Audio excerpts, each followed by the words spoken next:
You're listening to Simply the Best Sports Take, the best podcast breaking down the best stuff in sports with host Sean Bingham. His takes are so good, he dropped the mic, but then you wouldn't be able to hear him, and that would suck. Welcome into STB Sports Take, Simply the Best Sports Podcast. I am your host, Sean Bingham. Happy Monday to all of you. We had a fantastic weekend of NBA playoff basketball. I loved every second of it. We're going to dive into that, but we are on YouTube, Spotify, Apple Podcasts, Google Podcasts, Anchor Podcasts, everywhere you get your podcasts, we are there. Whatever platform you are listening on or watching on, thank you, and please hit that subscribe button. As usual, you can check out the description below on any platform, and you can see the timing at which we hit different segments. Today's all about the NBA, though. The next several weeks will be because it is playoff time. It's one of my favorite times of year. I love the NBA playoffs. It's my favorite postseason of all the postseasons. I love watching 7-game series where you get to see the teams battle each other game after game after game. You see adjustments. It's so much fun. First thing I got to say is, how great is it to watch a game, even like just on TV, where there's tons of fans in the stands. So obviously a lot of these COVID protocols are slowly being lifted, which is amazing. I love watching it. And to see games where you've got now 10,000, 13,000 fans in the stands, so much better. Such a better experience. So much fun. Loving that. So I'm very, very glad to see the NBA doing that. And a lot of these places, I didn't even see very many masks, which I really liked. It just felt like life was back. You know, we saw Phil Mickelson win the PGA Championship yesterday, which I'll touch on briefly, but also that was packed. You know, he had a very large gallery following him, and the greens were packed, and it just felt like sports are back. It felt like life is kind of coming back, which is awesome. So start with that. Last podcast I did was before the final play-in games happened. I had predicted that the Warriors would beat the Grizzlies. They did not. And one thing that I have mentioned a couple of times on this podcast is that I think there's an argument out there that Steve Kerr and even Steph Curry, as great as he is, are a little overrated. But certainly Steve Kerr is a head coach. This guy can't even get to the playoffs with Steph Curry. Steph Curry can't get to the playoffs unless he has Klay Thompson. He can't even get to the playoffs. Russell Westbrook got to the playoffs with nobody on his team. Are you telling me that the Grizzlies have a better supporting cast, that John Morant has a better supporting cast than Steph Curry? Maybe. I guess Draymond really sucks. Draymond does suck, by the way. But look at who Russell Westbrook had a couple seasons ago with OKC after he lost Durant. Nobody. He made it. So it's a little interesting that Steve Kerr, this savior of basketball, right? Like the guy that just can do no wrong, literally can't even make the playoffs with a superstar, with a top 5 player in the league on his team, and that's not enough to even make the playoffs. Draymond, who's been an all-star, who claims he's the greatest defensive player of all time, which is obviously laughable. The dude airballed a game winner. He airballed the game winner. And if you saw the memes that were going around, there was obviously LeBron, in his Rocky quote that he stole, saying, I was seeing 3 rims, I shot at the one in the middle. Draymond airballs it left, a floater in the lane, literally a wide open lane to win the game, and he airballs it. And there's all these memes afterwards of Draymond, at the podium for the post-game press conference. I was seeing 3 rims out there, and I shot at the one on the left. So it was so funny. So Draymond, the dude, so he is so overrated in his own mind anyway, the way he rates himself. I don't rate him as a very good player, but I do think that there's an argument out there that Steph Curry just isn't that guy. He's not that guy that can single-handedly will a team to the playoffs. He's had a chance and he failed. And we've seen plenty of other guys do it with very little talent around them. And he doesn't have scrubs. Kelly Oubre missed the play-in game, but those aren't scrubs over there. Like, he's got some decent players around him. Like, Draymond Green is supposed to be really good. I don't think he is. Andrew Wiggins is not a scrub. Like, they've got some talent. It'll be nice to see Klay Thompson come back. There's no question that with Klay Thompson, they make the playoffs and probably even win a first-round series. I think it's a second-round exit for them at best next year. But the other playing game was the Wizards. Very proud of my Wizards. The Wizards had, I got the stat pulled up here, as of April 6th, they had 0.6% chance of making the playoffs. Less than 1% chance of making the playoffs. And the Wizards, as I predicted all season long, they did it. Wizards made the playoffs. So now we're going to dive into all the games we had over the weekend, Saturday, Sunday, the actual playoffs. The first 8 games have taken place, and it was awesome. So we're going to do a little dissection of each game, a little takeaway of each game. And the first one is nobody should panic. It's one game. If your team lost, don't panic. It's one game. All is well. You're going to be fine. And, of course, we got to start with the Jazz. The Jazz are my team. I'm here in Utah. High hopes for the Jazz. They lose as the 1 seed at home against the 8 seed Grizzlies. They lose 112-109, and it really wasn't even that close, if we're being honest. The Jazz made a very strong comeback towards the end.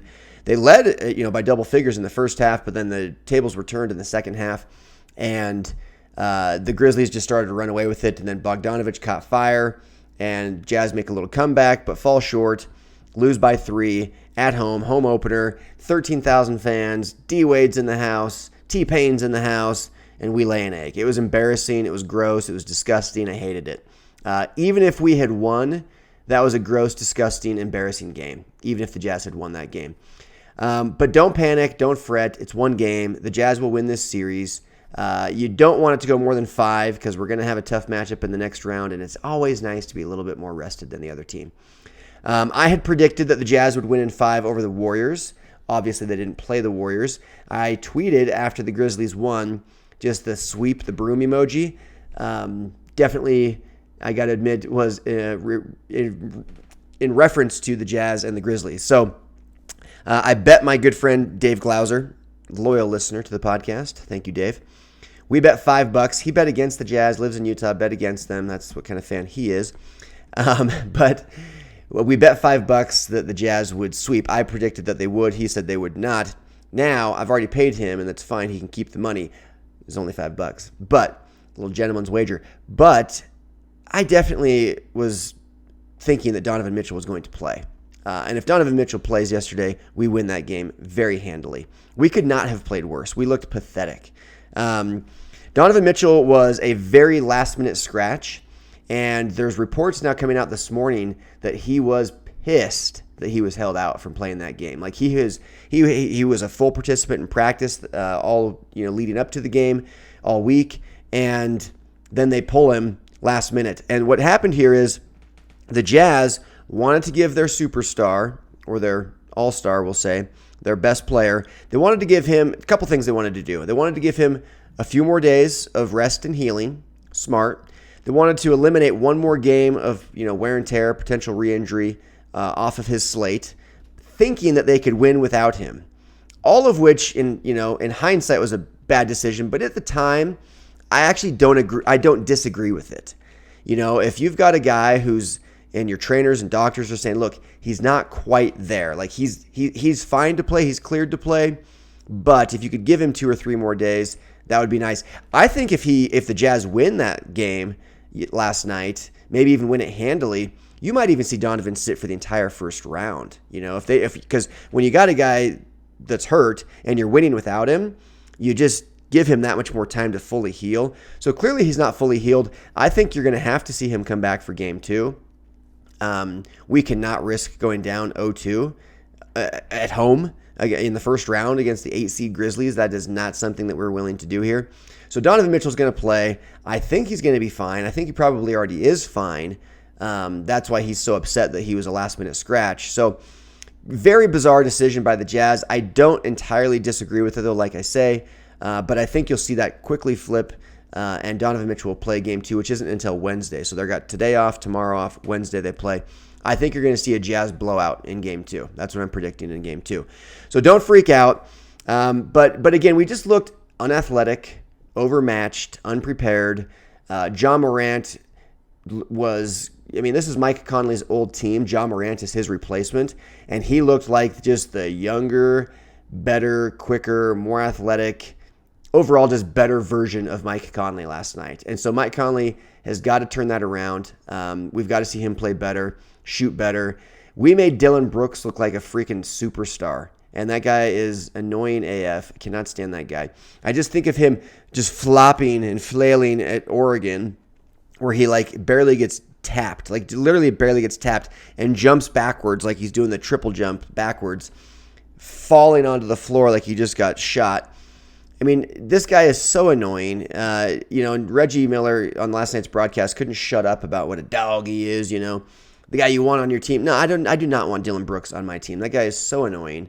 But he looked like a superstar last night. The guy had 31 points on 13 of 26 shooting. I don't know what he averages. I'm going to look right now because I guarantee it's nowhere near 31. Average is 17, so we let him double his average. He doubled his season average last night against us. That's how awful we were. Just an embarrassing night. So no Donovan Mitchell. Everything that could have gone wrong went wrong. We shot horrendously. Donovan Mitchell's a last-minute scratch. Gobert gets in foul trouble, then eventually fouls out. It was just a compounding problems. I mean, we shot so freaking bad. And, one thing that's historically been true in the NBA, especially in the NBA playoffs, is live by the three, die by the three. And you look at the Rockets teams led by Mike D'Antoni, where they're just jacking up a million threes a game. They were never able to do any real damage in the playoffs. They kind of did that year with CP3. They were one game from the finals, but didn't quite make it. And so I'm just I'm a little bit concerned about that. I'm a little concerned that we don't have very many playmakers, and it really was just glaring problem last night. The Jazz don't have playmakers. We don't have guys that can create our own shots. Bogdanovich was just insanely good for that fourth quarter. He only played the last 8:22 of the fourth quarter. He scored 20 points in that 8 minutes and 22 second stretch. He was dog balls before that. Sorry for the language. He was not good before that. Nobody was good before that. Where was that earlier? Clarkson, 0 for 8 from 3. Are you kidding me? Clarkson's our one guy other than Donovan Mitchell that kind of can create his own shot, but he's not an elite player. He's a good player. He's not elite at all. And so I am a little bit concerned about that. We rely very heavily on crisp ball movement, team defense, Rudy as the anchor in the middle, great passing, and then stellar outside shooting. Joe Ingles from 3, Bogdanovich from 3, Conley from 3, Niang from 3, even Mitchell from 3. We just really, really rely on that. Royce O'Neal from 3. We have so many guys that can shoot it, and last night it just wasn't the case. Jazz shot 25% from 3, which is the second worst of the entire season. This is a team that averages 39% from 3 as a team, and that's shooting 43 threes a game. So we were well below our average. We shot 47 last night, so we shot 4 more than we typically take, and we made 4 less than we typically make. So that's an 8 3-pointer swing, in favor of the Grizzlies, in disfavor of the Jazz. So just everything that went wrong. Quinn Snyder, Dave actually sent me, Dave Glauser, the one who bet against the Jazz. He sent me a tweet this morning, which, by the way, if you guys find interesting things you want me to touch on, you can tweet at me, you can DM them to me, at STB Sports Take on Instagram, or just at Sean Bingham on Twitter or Instagram. But he sent me a tweet. Quinn Snyder is now 1-6 in game ones as Utah's head coach, and his overall win percentage in the playoffs is 37%. I'm not going to put, it's an interesting stat. I'm not going to put too much stock in that, though, for a couple of reasons. One, everybody's win percentage is a little bit lower in the playoffs. Everybody's. Because the competition is so much greater. Secondly, he's a very young head coach still, especially when it comes to the playoffs. We've had some tough matchups. Obviously, giving up that 3-1 lead last year to the Nuggets was, a real bummer. But that's in the bubble, and it's in the past. Let's move on. But Quinn Snyder wasn't the one out there bricking threes. He wasn't the one out there getting in foul trouble. He wasn't the one nursing an ankle injury. Last night's game is on the players. Maybe on the staff choosing to withhold Donovan from playing, and a little bit on Quinn Snyder, because one thing he didn't do is it didn't look like he had his team prepared. It looked like we had overlooked the Memphis Grizzlies. It looked like the Jazz were guilty of what I was guilty of, which is thinking we're going to sweep, right? The difference is I'm not on the team. I don't have to compete. I'm allowed to do that, and it doesn't really affect anything. If you're on the team, you can't do that. We're relying on you guys. As I make my prediction, Jazz, I'm relying on you to do your job and not shoot like crap, okay? Jordan Clarkson, 0 for 8 from 3. That's not going to cut it. Jordan Clarkson goes 1 for 8, and we have a tie ball game. Go to overtime. Goes 2 for 8, we win the game. So we don't even have to play that much better. The Grizzlies played out of their minds really well. Dylan Brooks was a superstar, and nobody even knew who he was before last night, except for that freaking flop he had at Oregon. So Dylan Brooks plays out of his mind. Jazz play horribly, and we still barely lose by 3. The Jazz are going to win this series. I think they'll probably even win it in 5, especially if Donovan comes back. So no need to freak out, but definitely just a bummer. Rudy Gobert, by the way, we lose, and he sat out for a good portion. He was a +9 in the 25 minutes he played. That's how important Rudy Gobert is. He was a +9 in his 25 minutes of floor time. And he didn't get to play much. He was just in foul trouble the whole time. Of his 6 fouls, only one of them was on a shot attempt. It was a shooting foul. So we need to keep him out of foul trouble. Valanciunas had 6 offensive rebounds. I hated that. I did like the effort I saw out of Derek Favors. There was some nice things there. I love seeing Bogdanovich catch fire late. That's good for confidence going into the next game. But maybe this lights a fire under the Jazz. Go win a bunch in a row. Get to that second round rested, because the Mavericks and Clippers series is proving to be a pretty good one. So we'll see what happens there. But let's move on to Saturday's games. Bucks and Heat. Going to recap all these games now, okay? Going to do, review my prediction, some quick takeaways from each game for the series. I predicted that I said I was the most torn on the Bucks and the Heat. I said I would go with, this one's going to be close, but I'm going to go Bucks in 7. The Bucks get the win, 109-107 in overtime. As I predicted, this series is going to be a really good one, and I'm just going to stick with that, Bucks in 7. My takeaway, though, is nobody in the East is going to beat the Nets. These teams, the Bucks, they think they're there. The Heat think they're there because they were last year and they made it to the finals. That was when the Nets didn't have any of the 3 that are playing now. They didn't have Harden, didn't have Durant, didn't have Kyrie, and it was in the bubble. It's just different. So the Heat, they're not going to make the finals. The Bucks, they're not going to make the finals. That's my takeaway there. Nets and Celtics. The Nets didn't even play very well.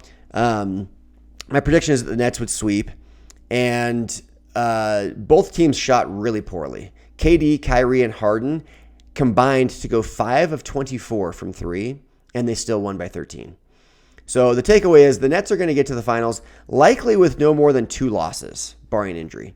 I think the Nets sweep this round. They might even sweep the next round. Maybe they lose 1. Maybe they lose 1 or 2 in the conference finals. They're in the finals with 2, maybe 3 losses. That's my prediction or takeaway on that. Nuggets, Blazers. My prediction was Blazers in 6. Blazers get the win, 123-109. Jokic, quick note from the game. Jokic, your MVP, likely MVP, had 1 assist in the game. He averages 8.3. For perspective, that's like a guy who averages 24 points a game getting 3 points in a game. That is a very bizarre stat from Nikola Jokic. 1 assist for the game. Michael Porter Jr. was 11-11 from 2-point land, 1 of 10 from 3-point land. 10% from 3 for Michael Porter Jr. Damian Lillard was a +25 in the box score. A +25 for Damian Lillard. Takeaway here is I feel very good about my prediction of Blazers in 6. I think it is looking spot on. The Nuggets team is going to win a game or 2. They'll probably win at least 2, actually. But Blazers in 6 is looking pretty good. Takeaway, though, is that the Suns and Lakers, either of those teams would beat either of these teams. So it doesn't matter who wins this series. They will absolutely lose in the second round. Okay, Clippers and Mavericks. This is the one where the Jazz, if they can get past Memphis, which I can't believe I just said that, the Jazz would play the winner of this. So my prediction was Clippers in 5. The Mavericks get game 1 win, 113-103. Luka gets a triple-double, 31, 11, and 10. Kawhi goes 9 of 22. PG goes 8 of 18. And my takeaway here is there is so much pressure on this Clippers team. And I said in a previous podcast, when expectations are really, really low, it's very easy to exceed them. Thus, my whole takes on LeBron James hitting shots like that deep 3 at the end of the shot clock to win the play-in game. That's a shot you expect him to make. The shots you expect him to miss are the ones that we'll talk about here in a second. Fourth quarter free throws, where all of a sudden he just is brick central. When expectations are low, it's easy to exceed them. When expectations are high, it's very easy to fall short of them. And the expectations are sky high on this Clippers team. It is championship or bust. It was last year, and they didn't even reach the conference finals.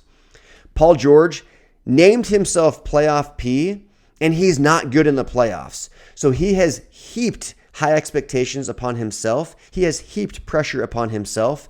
Kawhi Leonard dictated the entire free agency class a couple years ago, manipulated everything. The Lakers wanted him and everyone wanted him, and he just demanded all these things. I want my whole entourage on the jet. We're going to do all this in secret and in silence.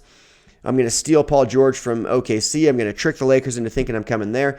He heaped all sorts of pressure and praise onto himself and expectation onto himself. They anointed themselves NBA champions, and a lot of the media, myself included, kind of did too early that season. They fell horrendously short. This year, very similar pressure is there. These guys are at their restricted free agents. It's a player's option for next year for Kawhi and PG. This team is getting blown up if they don't get to the conference finals. For sure getting blown up if they don't get to the conference finals. Likely getting blown up if they don't go to the finals, okay? For sure. If they don't reach the conference finals, this team's getting blown up. There is so much pressure on this team, and while I think I'll still stick with my prediction for them to win this series, I don't think it's going to happen in 5. I don't think they're going to win 4 straight. Maybe they get it in 6. But I'm not going to be surprised if they fold. There's so much pressure on them. The expectations are so high, and it just doesn't feel like they're able to live up to it. Now, granted, they had taken some time off. Maybe they're a little rusty, just like the Jazz, taking some time off, maybe a little rusty. The play-in game maybe has an advantage, for those teams that got to play in, except for the Lakers, I guess. But Grizzlies sure looked good. Geez. But anyway, so that's my takeaway on the Clippers Mavericks. I'm still sticking with the Clippers to win the series, but I'm not going to be surprised if they don't because of their ability to perform under pressure. They're clearly the better team. The Clippers are very clearly the better team here, but I would not be surprised to see the Mavericks pull the upset. Okay, moving on to Sunday's games. So Knicks and Hawks, this one, my prediction was, literally I have on here in quotes my exact prediction. It's a very ho-hum series, but also exciting because at least it'll be close. I'm going to say Knicks in 6.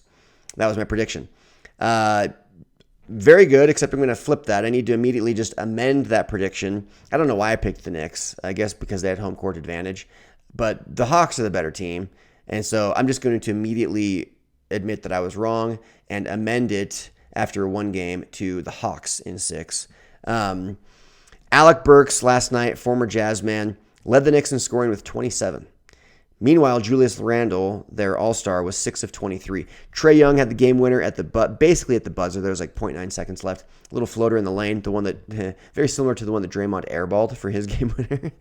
But Trae Young gets 32 points, only 3 3-point attempts. He was 1 of 3, but had 32 points on just 3 3-point attempts. So immediately, I'm just going to amend that. The Hawks are the better team. They will win this series. They will absolutely lose the next series. Next game, 76ers and the Wizards. Prediction was 76ers in 5, and they win the game 125-118. I'm sticking with that prediction of Sixers in 5. For the record, all of my predictions are set in stone. I can admit, hey, I was wrong on this, I was wrong on that, but it's nice to, as we learn more, we amend. So Ben Simmons had a whopping 6 points for the 76ers. Joel Embiid had 30. Tobias Harris, 37. They go off. The Wizards' Achilles heel all season long has been their defense. They suck at it, basically. Offensively, they played just fine. They shot the ball really well. And offensively, the Wizards, they scored 118 points. But defense has been their Achilles heel all year. And that was no different last night. Again, 67 points from Tobias Harris and Joel Embiid combined. And then a whopping 6 more from Ben Simmons, who, by the way, was 0 for 6 from the foul line. Ben Simmons, 0 for 6 from the foul line. So nice job there, Ben. The Wizards are 2 pieces away from being a true contender. But I think if they could get like a solid anchor, and I don't mean an all-star, like just a like a Clint Capella type, in the middle, someone to just be a rim defender, rim protector. And then, maybe one more kind of two-way type player. They don't even need all-stars. Just 2 more solid pieces that are both good defensively, one of which needs to be a big. I think you could see the Wizards actually do some real damage in the East. I think there's still plenty of years left in Beal and Westbrook, and they're the key pieces. So the Wizards, to me, actually have some potential. They're going to lose this series in 5, though. All right, The last game here to talk about, Suns and Lakers. My prediction is Lakers in 6. And I'm actually going to stick with that. The Suns win game 1, 99-90. And not much to be freaked out about here. It's almost expected. The Suns are the home team. The Lakers are still kind of nursing injuries a little bit and kind of resyncing their team chemistry with LeBron and AD back. But they played really poorly. LeBron in the fourth quarter had 3 points and 2 assists. He was 1 of 4 from the field in the fourth quarter and 1 of 4 from the foul line in the fourth quarter. This is the stuff I'm talking about, where if you want to be all-time phenomenally great, like I'm talking Michael Jordan type great, you got to close better than this, dude. And to take 4 shots and make 1 and then go 1 for 4 from the foul line, that's the opposite of clutch.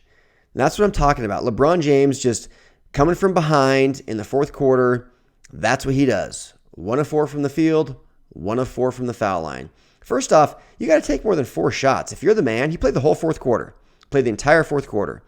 So, I mean, you'd like to see at least 6, especially when you're behind and you're bragging on your Instagram about what a great scorer you are and how we don't view you as a scorer, but you really are. You're the man.